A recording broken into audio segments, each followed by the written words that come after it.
Salut, je suis Xavier Coiffard et je vous présente Génération Remote, un podcast qui explore une nouvelle façon de travailler. L'idée c'est de comprendre comment est-ce qu'on peut travailler autrement. Dans ce podcast on parle de télétravail, de digital nomade et de comment se créer son propre mode de vie dans un monde de plus en plus numérique. Je vous propose d'explorer ces différents univers sans filtre avec des personnes qui vivent au quotidien. Si ces sujets vous intéressent, abonnez-vous.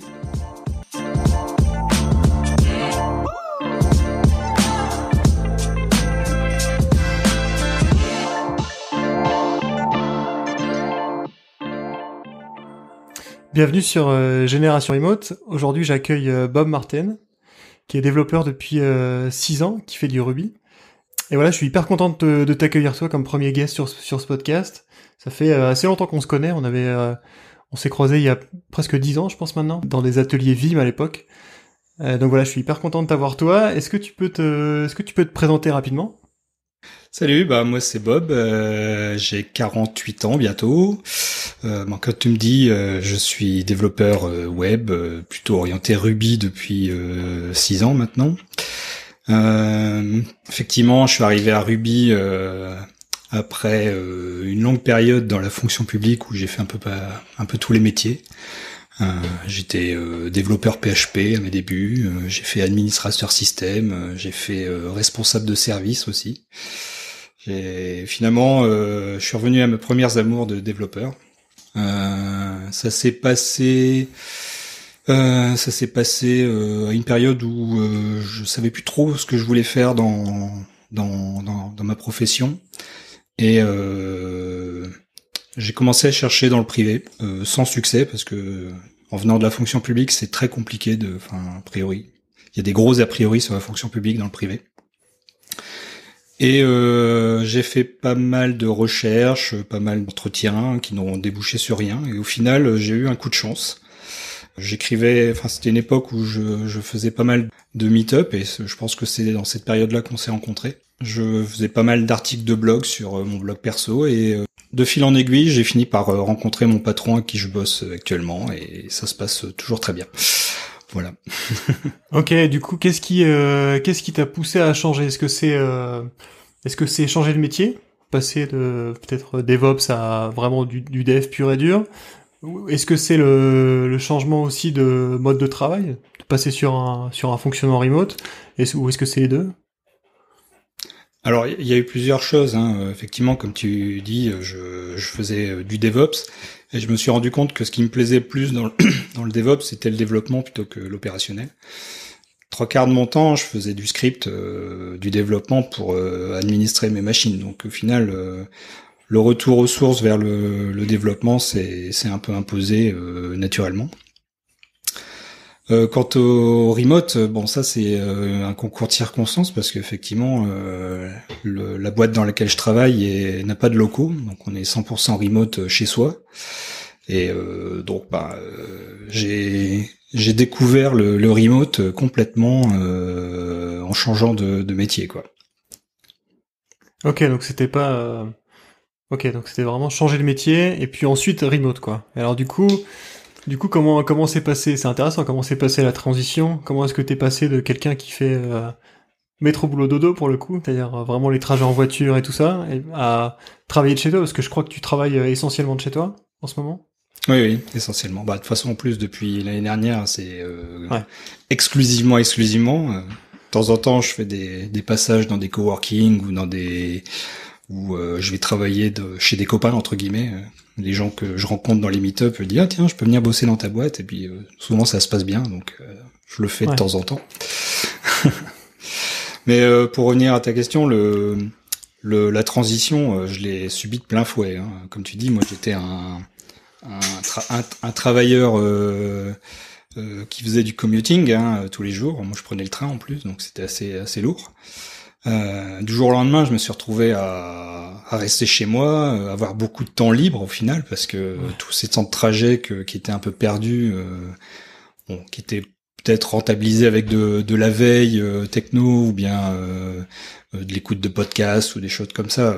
Ça se remplit vite, hein, mais c'est un peu du temps perdu par rapport à ce que tu peux faire chez toi, ou profiter de ta famille, quoi. Ouais, clairement. Donc c'était un choc frontal, quoi. Du jour au lendemain, j'ai j'ai vécu le télétravail à 100%. Ouais. C'était pas toujours évident, quoi. Et alors, du coup, qu'est-ce qui t'a choqué le plus? Qu'est-ce qui était le plus difficile? Et comment est-ce que t'as réussi à... Parce que là, du coup, tu me dis que ça fait 6 ans que tu fais ça, donc t'as pris un rythme.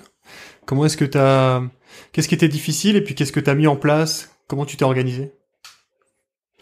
Alors, avant de subir ce choc, je me suis quand même renseigné sur les entre guillemets les bonnes pratiques du télétravail, hein, et les recettes qu'on trouvait il y a une dizaine d'années sont globalement toujours les mêmes, hein. Le point essentiel, c'est d'avoir une routine. C'est et puis d'avoir des repères bien séparés entre le perso et le professionnel, quoi. Donc moi, ce qui s'est passé, c'est que je me suis aménagé un coin bureau. Alors j'ai pris une petite table, 80 cm, 4 pieds, j'ai posé l'ordinateur portable qu'on m'avait fourni, et puis j'ai commencé à travailler comme ça, quoi. Avec un casque pour faire de l'audio, pour faire des calls, pas en visio à l'époque, parce que la bande passante que j'avais était pas suffisante, hein. J'étais sur une connexion ADSL vraiment limite, quoi. Ouais. Et donc voilà, je me suis renseigné sur effectivement bien faire la séparation entre le professionnel, enfin la période professionnelle et la période personnelle pour faire des coupures. Bon, après c'est au cas par cas, hein, c'est pas toujours évident. Des fois on a du mal à décrocher, des fois c'est l'inverse, on a du mal à accrocher. Ouais. Mais voilà, ce qu'il faut, je pense, c'est se faire une routine, puis se dire, bah voilà, par exemple, de telle heure à telle heure, bah, c'est le boulot, de telle heure à telle heure, c'est le perso. Ça empêche pas de les modifier, hein, mais je pense qu'il faut se tenir à une discipline qui est nécessaire dans ce boulot où on travaille de chez soi, quoi. Ouais, c'est compliqué, je suis d'accord. C'est compliqué de garder une distance. Moi aussi, j'ai pas mal évolué. À l'époque, j'étais vraiment sur une table de salon avec un PC portable, et puis là maintenant, j'ai un bureau avec un écran déporté, un clavier. Je fais gaffe à l'ergonomie, tout ça. Et j'essaye aussi de couper, mais c'est vrai que je pense que c'est encore plus dur avec des enfants en bas âge. Moi, j'ai 2 enfants en bas âge, et en fait, vu que mon temps en journée est assez réduit, j'ai tendance après à rebosser un peu le soir. Donc je sais pas si toi c'est des choses que tu fais aussi, ou si vraiment tu essaies de te caler sur des horaires de bureau classiques où tu fais genre 9h 18h. Moi, c'est ce que j'essaye de faire, effectivement. Mais après, bon, ça m'arrive de pas avoir fini ma journée sur quelque chose qui était satisfaisant pour moi, donc ça m'arrive de reprendre l'ordinateur portable et de bosser dans le canapé, ou pas forcément bosser, mais débriefer ou continuer de réfléchir à des choses sur lesquelles le travail n'avait pas été abouti. Donc c'est pas forcément du code qui est fait Ouais. le soir comme ça dans ces conditions-là, quoi. Mais c'est vrai que j'ai tendance à éviter, quoi. Et puis surtout, mon patron me permet de bien décrocher, donc ça c'est aussi important. C'est le contexte relationnel avec les gens avec lesquels tu travailles. Moi, j'ai j'ai la chance de travailler dans une boîte où on n'est que deux, donc les rapports sont forcément bons parce que sinon ça marcherait pas. Donc il y a une relation de confiance très forte qui s'est développée, et donc on sait quand on peut demander, enfin mon patron sait quand il peut me demander quelque chose et il sait quand c'est pas le moment, quoi. Et du coup, est-ce que tu penses que t'es plus productif en remote, ou est-ce que tu penses que ça a pas changé grand-chose finalement? Alors je me suis posé la question et j'ai eu la réponse quand j'ai commencé à me dire, ah, tiens, il faudrait que je sorte un peu de chez moi, que j'aille dans des coworking, que j'aille bosser à droite à gauche ou des trucs comme ça. Et là la productivité. Mais alors Ouais. le rapport social qui me manque effectivement, je pense beaucoup au quotidien, les rapports physiques vraiment avec les gens en place. Bon là dans ces sessions-là c'est du bonheur, mais c'est vrai que la productivité elle en prend un sacré coup, quoi. Enfin, tu vois la différence entre quand t'es focus toute la journée sur ton problème et puis quand t'es dans un coworking où il y a du passage, où il y a des gens que avec lesquels t'as envie de parler, etc. C'est flagrant, hein.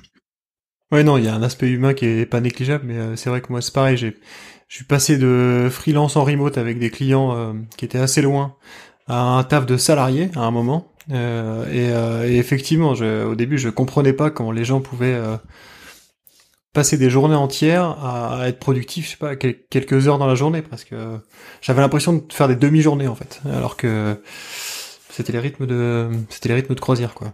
Ok. Alors du coup, Hmm. j'ai l'impression que tu me dis en filigrane que là t'as un taf full remote, mais que c'est plus par contrainte et que si tu pouvais avoir quelque chose de partiel, peut-être, je sais pas, 3-4 jours chez toi, un jour en entreprise, ça serait mieux, non?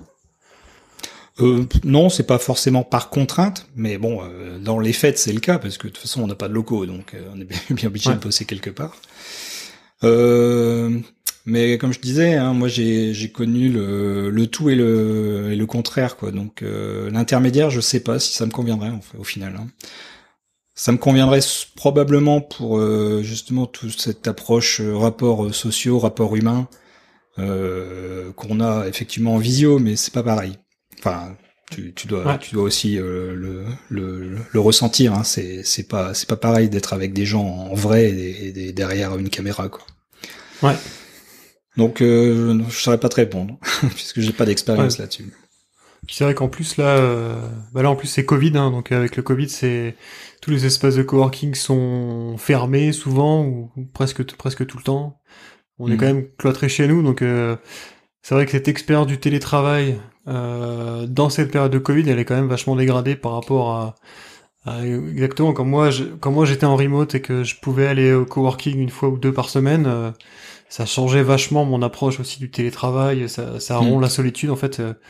Les gens ont tendance à penser télétravail égale travail de chez soi, et en fait pas forcément. On peut télétravailler de chez des potes, comme tu disais, d'un espace de coworking, un peu chez soi. Enfin voilà. En fait, je pense même que travailler de chez soi, c'est probablement la forme la plus difficile du télétravail et Oui.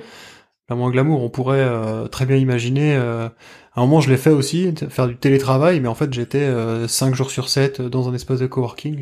J'allais au boulot le matin. Bon, je prenais, c'était juste à côté de chez moi, mais j'allais quand même au boulot le matin. Ça permettait de vachement mieux cloisonner. Donc, Oui. C'est important. ok, Ouais. Mhm. ouais, c'est important. Il y a ce qui est important, c'est le cloisonnement. Et puis aussi le décloisonnement, ça c'est beaucoup plus dur. Hein. C'est déconnecter. Quand tu passes la porte de ton bureau chez toi et tu descends l'escalier pour aller au rez-de-chaussée, le temps de déconnexion est pas pareil que si tu devais faire un trajet d'un quart d'heure à pied ou en voiture hein, ou en transport en commun. Quoi. Je sais pas si ton patron est en France ou pas, s'il est basé sur le même fuseau horaire que toi. Mais moi, j'ai bossé dans des boîtes qui étaient à moitié aux US et à moitié en France, donc avec un décalage horaire assez important. Et c'est encore plus compliqué, je trouve, de réussir à gérer. En fait, souvent, dans du télétravail, on te parle d'asynchronisme ou d'insynchronicité, d'essayer de pas attendre d'avoir des conversations en synchrone, justement. Et c'est hyper dur à gérer, je trouve. Enfin, moi, souvent, j'étais aux États-Unis avec des télétravailleurs, enfin, avec une partie de mon équipe en France. Et du coup, quand je me levais le matin, il était 18 h chez eux, presque. Et donc, essayer d'envoyer des messages sans attendre de réponse, enfin, il y a des choses qui sont assez compliquées. Et dans l'autre sens, j'ai aussi fait l'inverse avec des équipes aux États-Unis et moi en France. Et en fait, je bossais presque tous les soirs jusqu'à 20 h, 21 h, des fois 22 h. C'est assez compliqué à gérer, quoi. Et ça, ce que tu évoques, c'est une des clés de la réussite du télétravail. Hein. C'est la capacité de pouvoir bosser en asynchrone, c'est très très important. Quoi. Pouvoir réussir à continuer ton travail ou à passer sur une autre tâche en attendant d'avoir une réponse sur le problème qui te bloque. La capacité aussi de pouvoir expliquer à l'écrit, synthétiser les Ouais. choses. Ça, c'est des compétences qui sont essentielles pour le télétravail, quoi. À moins de, à moins d'être toute la journée en visioconf et du coup ton travail avance, en tant que dev, hein, je parle, ton travail avance pas forcément, euh, ou devoir être au téléphone, essayer de chercher quelqu'un qui va te t'aider ou te donner une réponse, c'est difficilement compatible. Alors moi, comme tu dis, Ouais. hein, mon patron, il a des enfants en bas âge, donc il est souvent occupé, surtout en ce moment, en Ouais. journée. Donc nous, on expérimente beaucoup le travail en asynchrone, quoi. Moi, mes enfants sont grands, Ok. ils s'occupent tout seuls, donc j'ai des horaires de journée, et lui, il a plutôt des horaires de matinée, soir et nuit pour équilibrer. Donc nous, on Là, ça, travaille il fragmente. de manière asynchrone, quoi. Donc on utilise tous les outils qui sont à notre disposition, hein, les tickets GitHub, les cartes Trello, les documents, le Slack, les messages sur Slack, voilà. Et on y arrive, Ouais. hein. C'est pas impossible, hein. Maintenant, ça se fait, ouais. En fait, pour avoir entendu parler des gens ou discuter avec des gens qui se sont mis au télétravail par contrainte, suite au Covid notamment, en fait, j'ai vraiment l'impression que le travers de base, c'est partir sur des vidéoconf toute la journée, en fait. Et j'ai des amis qui sont donc en télétravail, qui étaient sur un travail normal et puis qui sont passés au télétravail de force, et t'as l'impression que... Alors, c'est probablement une histoire de contrôle dans tout ça, que leur boss ou leurs managers passent leur temps à leur mettre des vidéoconf pour être sûr qu'ils sont bien là et qu'ils bossent bien, quoi. Il y a vraiment un truc de contrôle, quoi. Ouais. Bah, le rapport de confiance en télétravail, c'est aussi très important, hein. Parce que si tu passes ta journée à essayer de contrôler des gens que tu as embauchés, il faut quand même se poser la question pourquoi tu les as embauchés, quoi. À un moment. Ouais. Oui, clairement. Et pareil, en termes de satisfaction de professionnel, pour les gens qui se font contrôler tout le temps comme ça, c'est très pénible et ça mène ça mène à 100% à un turnover d'équipe, hein. C'est automatique, quoi. Ouais, clairement. Donc ça, c'est des problématiques problématiques managériales, hein, mais en asynchrone et en télétravail, les effets sont décuplés. Comment est-ce que tout à l'heure, là, tu disais que tu avais du mal de temps en temps, ou peut-être au début, à te mettre au travail, ou que des fois, de temps en temps, tu avais du mal à décrocher. Et est-ce que ça s'est amélioré au fur et à mesure de ta pratique? Et si oui, comment t'as fait? Quelles sont tes techniques pour te mettre au boulot, par exemple? Alors en fait, les fois où ça arrive, hein, c'est un petit peu comme, je sais pas si on croit ou on n'y croit pas au biorhythme, hein, dans le biorhythme humain, hein. Je pense que même si on n'y croit pas, je pense qu'on a des périodes où on est un peu plus à fond, puis on a des périodes où on est beaucoup moins alerte, quoi. Et je pense que c'est lié à ce genre de rythme-là. Donc il y a des semaines où je vais être super productif tout de suite, et puis je vais sortir des fonctionnalités en chaîne. Et puis il y a des semaines où ça va ramer, je vais avoir du mal. Je dis pas que je vais aller au boulot en traînant les pieds, quoi, mais déjà en me mettant en place, je sais que ça va être compliqué. Mais bon, voilà, c'est quelque chose avec lequel il faut vivre. Et les choses pour essayer de gommer ça, c'est ce que je disais, c'est la routine. C'est les jours où on sait que ça va pas débiter, bah il faut quand même se mettre en route à la même heure, être douché, habillé, préparé, et puis quand on s'y met, quoi. Voilà, on ferme la porte. Si on a besoin, on met de la musique, et on se met en route, quoi. Et puis il y a des fois où ça marche tout seul, et puis on n'a même pas besoin de cette routine. On peut bosser en pyjama dans le canapé si on a besoin. Mais bon, moi je préfère me garder ma discipline, ma routine, et puis au moins comme ça je suis sûr que il y a un minimum qui est fait, quoi. Ok. Et t'as une organisation des tâches particulière? Il y a des techniques de vraiment productivité ou d'organisation de ta journée? Ou c'est juste, t'essaies d'être hyper strict sur ta routine, justement, d'aller au boulot, et puis à 9h, tu te dis, bon, j'y vais, quoi. Il n'y a pas de questions à se poser. Ouais, c'est ça. Il y a pas de question à se poser. Il est l'heure d'y aller, j'y vais, et puis bon, Après, chacun a ses habitudes. Hein. Moi, je regarde les tickets qui ont été créés, je regarde les bugs qui ont été remontés. Souvent, je commence par des petites choses qui sont actionnables assez rapidement. Comme ça, ça aide vraiment à se mettre en route. Et puis, s'il y a des fonctionnalités sur lesquelles j'étais en train de travailler, je continue. S'il y a vraiment plus rien en cours, j'essaye de voir avec les clients s'il y a des choses urgentes qui seraient plus intéressantes de mettre en route tout de suite. Bon, voilà. Hein. Moi, ce que j'aime bien, c'est avoir des choses actionnables rapidement, comme ça, on est vraiment dedans tout de suite. Et puis, s'il y a des calls à faire plutôt dans la deuxième partie de la journée, si il y a des fonctionnalités qui méritent réflexion, c'est un peu plus tard aussi dans la journée, quoi. Ok. Ouais, c'est intéressant parce qu'il y a un peu deux écoles hein, sur la gestion de la productivité, on va dire. Il y a les gens qui pensent qu'il faut faire le truc le plus important tout de suite, même si c'est un gros machin, quoi. Et d'autres qui pensent, comme toi, que en fait il faut commencer par des petites victoires, on va dire, et puis qu'une fois que t'as fait voilà. les petits trucs, et t'es plus motivé pour faire la mise en confiance.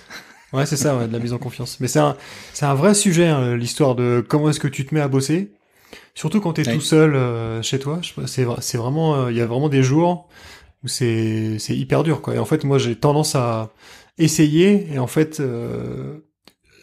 Plus ça va, plus j'avance dans ma pratique et plus je me dis qu'en fait, il y a des fois où ça sert à rien en fait. Il vaut mieux aller faire un tour, faire autre chose, prendre 2 heures ou 1 heure pour aller faire du sport, aller se balader, je sais pas quoi, et puis revenir après. Parce qu'au final, il y a moi en tout cas, je sais qu'il y a des fois je passe des heures à rien faire en fait. Je tourne en rond presque. Une espèce de cercle vicieux. Et le plus difficile, c'est de détecter ces moments-là où effectivement, où il faudrait décrocher et puis qu'on n'arrive pas à faire, quoi. C'est pas évident. Ouais, du coup, je vois qu'on est tous on est tous au même point. Est-ce que tu donnerais des conseils à quelqu'un qui veut se mettre au télétravail ou qui est comme toi il y a 6 ans, qui a trouvé un boulot qui lui plaît, mais qui est du coup un boulot en full remote? Est-ce qu'il y a des choses que t'aurais aimé qu'on te dise il y a 6 ans pour que t'ailles plus vite ou pour que tu comprennes plus vite des choses? Pas forcément, mais il y a des choses dont j'ai déjà parlé, hein. Le fait de pouvoir synthétiser des choses assez rapidement, le fait de pouvoir écrire des messages sans forcément attendre des réponses immédiates, le fait de pouvoir reformuler quelque chose qu'on t'a expliqué pour être sûr que c'est bien dans la direction qu'il faut aller. Enfin, tu vois, c'est des compétences qui sont valables même pour du travail en présentiel, hein, mais qui sont d'autant plus importantes en remote, je pense. Et du coup, ça me fait penser à quelque chose là. Je t'ai pas demandé comment est-ce que tu organisais ta journée. Ça, je t'ai demandé, mais comment est-ce que ta journée de travail est organisée? C'est-à-dire, est-ce que du coup, vu que tu disais que ton boss avait des enfants, est-ce que vous faites un call par jour, par exemple, pour faire une espèce de mise au point rapide, un daily, on va dire, ou est-ce que vous faites peut-être un call toutes les semaines? Ou est-ce que pas du tout, en fait, juste le chat, ça suffit? Comment est-ce que vous organisez ça? La plupart du temps, le chat, ça suffit pour les choses courantes. Après, quand on doit faire de la revue de code, là, on se met en mode visio, on met en ne pas déranger, et puis on fait des longues sessions de revue de code simultanée, parce que mon patron développe aussi. Ok. Donc on analyse ensemble le code, on lit toujours le code de l'autre, quoi. Donc voilà, c'est plutôt sur ces sessions-là où on fait des visios, ou alors quand il y a des sessions de brainstorming où on doit vraiment réfléchir, c'est toujours mieux d'avoir 4 hémisphères que 2. Ouais.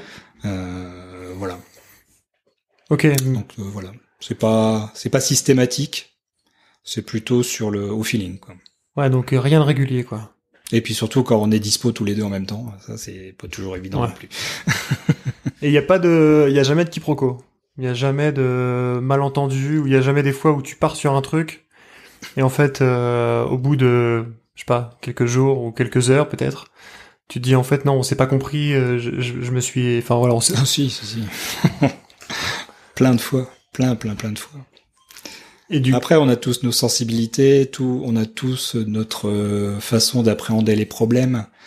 Et puis justement, comme on n'appréhende pas forcément les problèmes de la même façon, les solutions qui en découlent sont pas forcément, les implémentations sont pas les mêmes, quoi.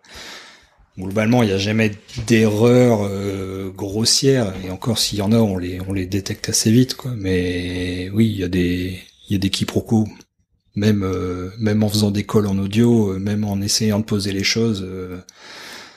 Et justement, c'est en essayant de poser extrêmement bien les choses à l'écrit qu'on évite justement ces écarts, quoi. Mais c'est pas évident. C'est une compétence qui s'apprend. C'est pouvoir expliquer un problème à l'écrit en quelques lignes sans ambiguïté. Il y a que l'expérience qui peut faire en sorte que ça sorte quelque chose de compréhensible, quoi. Et alors sur un autre aspect, qui est un aspect plus humain ou managérial, est-ce que c'est arrivé aussi ce genre de quiproquo du fait que tu sois en remote sur comment je peux dire ça, sur ton impression de ce que ressentait ton patron par rapport à ton boulot? Tu vois ce que je veux dire ou pas? Oui. Oui, bah ça arrive aussi. Ça m'arrive aussi, même si la relation de confiance est là depuis longtemps, ça m'arrive de dire merde, je fais des conneries. Qu'est-ce qu'il va dire? Qu'est-ce qui va arriver? Enfin, pas qu'est-ce qui va arriver, mais comment je vais pouvoir faire en sorte que ça se remette dans les rails, quoi. Enfin voilà. Parce qu'en fait, je te pose. Ça arrive. Oui, bien sûr. Et en fait, je te pose cette question-là parce que moi, ça m'est arrivé pour une boîte précédente où on était donc beaucoup en remote et on faisait beaucoup de textes, assez peu d'audio, assez peu de vidéos. En fait, on faisait des calls audio, mais jamais de calls vidéo. Et en fait, la plupart de nos communications étaient vraiment par texte. Et en fait, j'ai l'impression, alors en plus, je pense que c'est lié au métier de développeur, mais au bout d'un moment, je pense qu'on était plus raccord. En fait, comment je peux dire ça?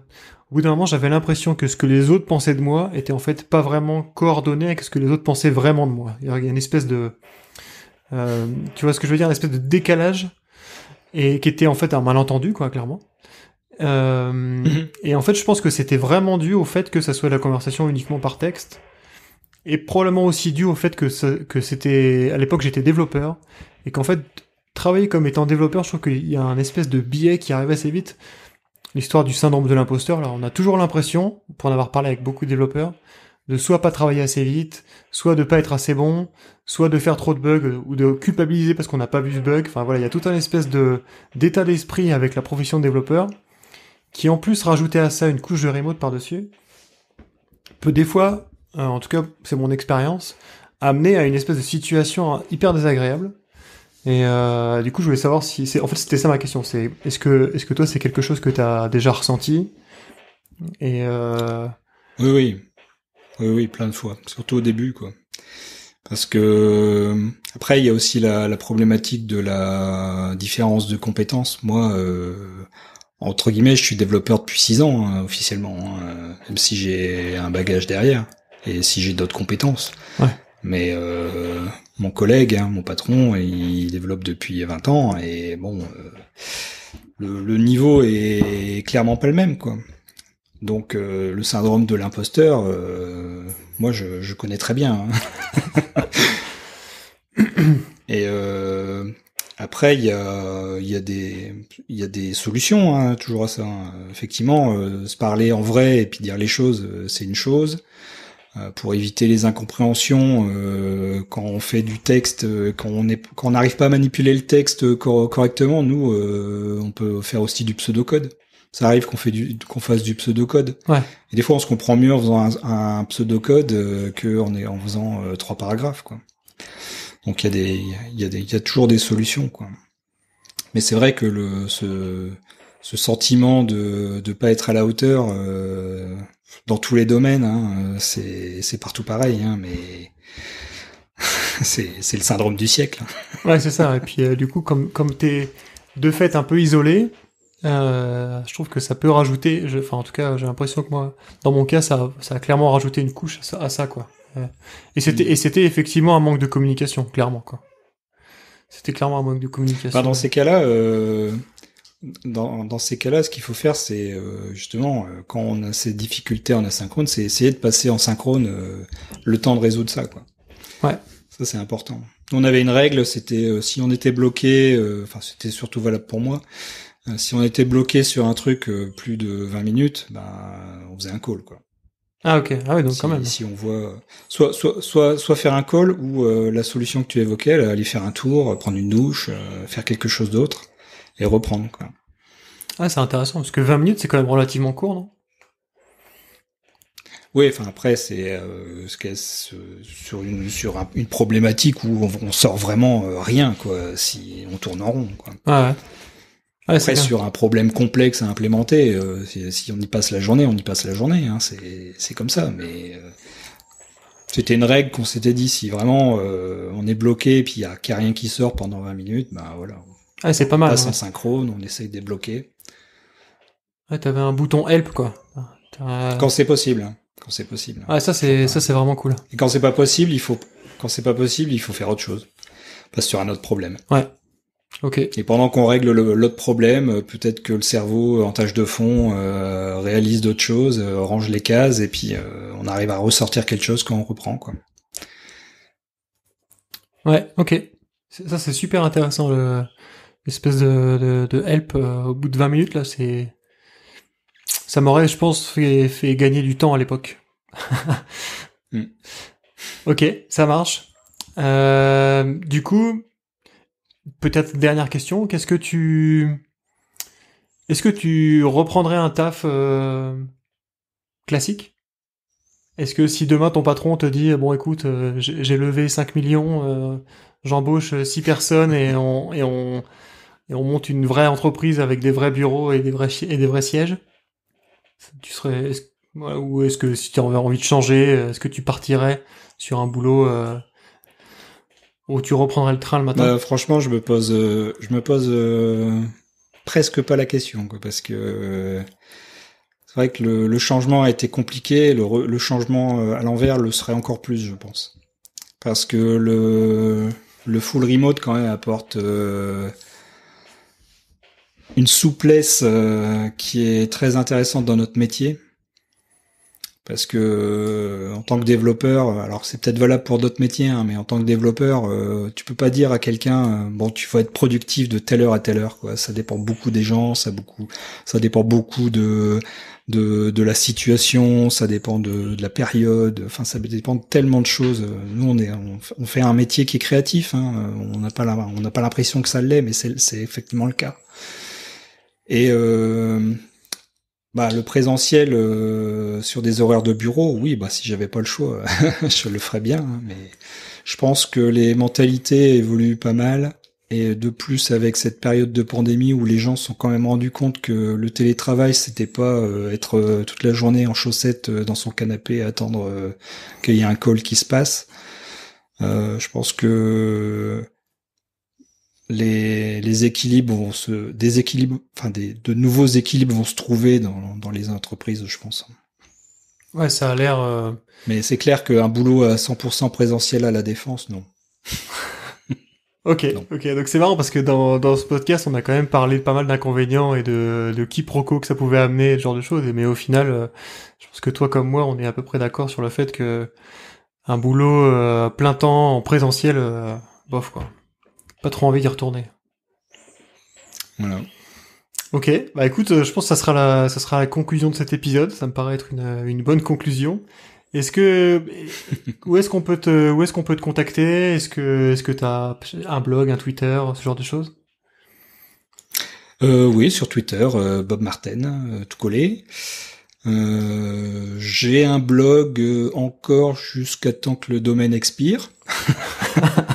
Parce que j'écris plus beaucoup dessus, donc je pense que je vais pas le renouveler, mais bon, on sait jamais, ça peut arriver. Sinon, j'ai une chaîne YouTube sur laquelle je joue de la basse. Voilà. Ça marche. Écoute, merci beaucoup Bob d'avoir été mon premier invité sur Génération Remote. Ça m'a fait très plaisir de te recevoir et puis j'ai appris plein de trucs, à la fois sur comment est-ce que tu organisais ta journée, et comment est-ce que tu t'étais mis petit à petit au remote, quels étaient les avantages et les inconvénients de tout ça. Donc je mets en description du podcast tous les liens vers tes réseaux sociaux. Et puis je vous dis à dans 15 jours pour un nouvel épisode de Génération Remote. Ciao!